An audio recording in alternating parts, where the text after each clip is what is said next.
Bonjour à toutes et à tous. Aujourd'hui, nous allons voir comment bien préparer la vente de son bien. Vendre son bien immobilier est une épreuve de longue haleine et se prépare. Même si vous bénéficiez de l'aide d'un professionnel de l'immobilier, bien comprendre les étapes vous permet de gagner en rapidité et en sérénité. Sur un sujet comme la vente de votre habitation principale, autant avoir les bonnes cartes en main.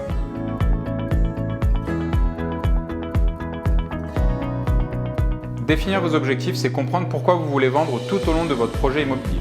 Garder en tête vos priorités est un bon moyen de vous préparer à réussir. Cela vous évite de vous focaliser sur des points qui ne sont pas essentiels.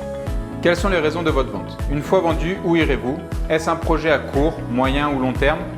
Voici les objectifs que vous devez définir avant de passer à l'action. Cela évitera de faire machine arrière si les choses s'accélèrent.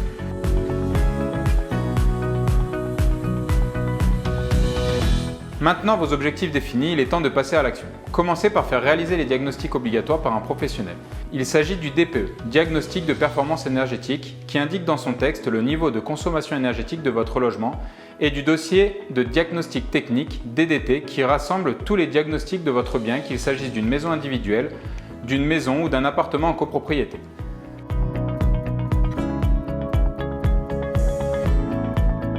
Pour connaître la valeur exacte de votre bien immobilier, faites appel à un expert immobilier. Il vous aidera en fixant un prix conforme au marché. Vous éviterez ainsi les négociations inutiles. Attention à l'auto-estimation. Vous pensez connaître le prix de votre bien car votre voisin a vendu sa maison récemment ou un bien similaire au vôtre s'est vendu 2 rues plus loin? Malheureusement, vous ne connaissez pas tous les paramètres. La période, le délai de vente influent sur les prix. Et cela risque de vous porter préjudice et vous faire perdre du temps. Seul un agent immobilier qui maîtrise son secteur peut vous donner une estimation pertinente du prix de votre bien immobilier compte tenu de la complexité du marché.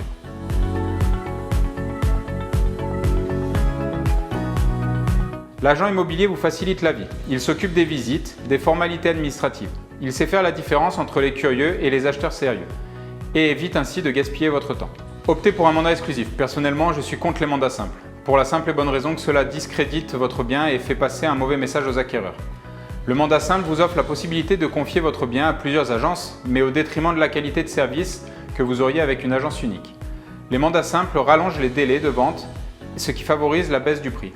Soyons honnêtes, la grande différence entre un mandat exclusif et un mandat simple est le partenariat. La plupart du temps, en mandat simple, l'agent travaillera pour lui et essaiera à la première occasion de vous faire accepter l'offre qu'il a reçue afin de remporter la vente devant les autres agences. En mandat exclusif, l'agent travaille main dans la main avec vous.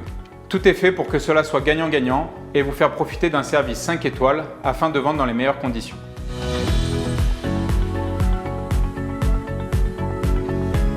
Pour vendre vite et bien, il faut savoir mettre en valeur votre logement et le rendre attrayant aux yeux des visiteurs. Voici quelques conseils pour y parvenir. Faites appel à un professionnel du homestaging par exemple, peut être un atout pour optimiser l'espace et le charme de chaque pièce. Faites quelques travaux qui ne coûtent pas cher et qui limitent toute source de négociation. Rien de plus marquant pour un acquéreur que d'avoir une poignée de porte qui reste dans la main par exemple. Le conseiller immobilier sera là tout au long du processus. Cependant, il aura besoin de vous pour mettre en valeur les atouts de votre bien. Pensez à le ranger, le nettoyer, ouvrir les volets. L'achat d'un bien se décide lors des premières secondes. Petite astuce pour rendre votre bien encore plus attrayant, n'hésitez pas à préparer un bon gâteau. Il n'y a rien de plus agréable qu'une bonne odeur qui vient chatouiller nos narines lors des visites.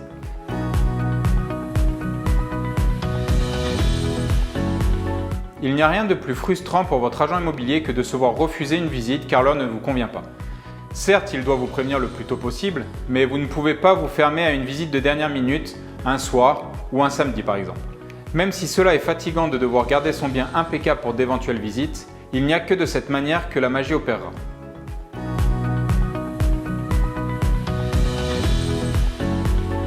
Votre agent doit, après chaque visite, vous faire un retour détaillé avec les points positifs et négatifs. Il est important que vous preniez ce retour le plus détaché possible. L'agent immobilier ne cherchera pas à vous froisser dans ses rapports de visite. Gardez à l'esprit que vous partagez le même but, vendre dans les meilleures conditions. Pensez à faire les ajustements le plus rapidement possible si cela est justifié.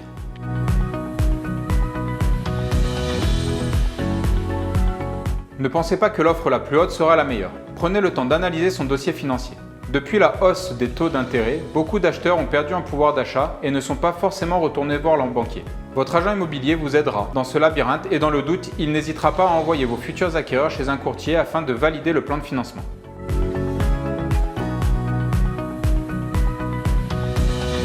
Vous y êtes. Vous vous êtes mis d'accord sur le prix. Vous avez signé l'offre d'achat. Maintenant, il est temps de signer le compromis ou promesse de vente. Ce document sera signé chez le notaire ou en agence. Ce document synthétise tous les éléments qui sont repris ensuite dans l'acte authentique. Il constitue donc une étape essentielle de votre transaction. Plus exceptionnel que le compromis, la promesse de vente offre à la fois une option de retrait à l'acheteur et une garantie d'indemnisation au vendeur. Elle peut donc intéresser les deux parties par sa facilité.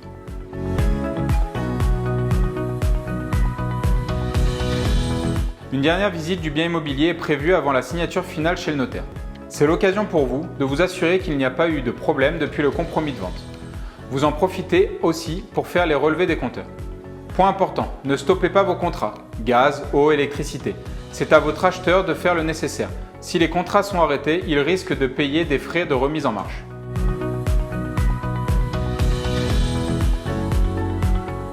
Vous aurez besoin de votre carte d'identité et des clés à remettre à l'acheteur pour signer l'acte de vente définitif.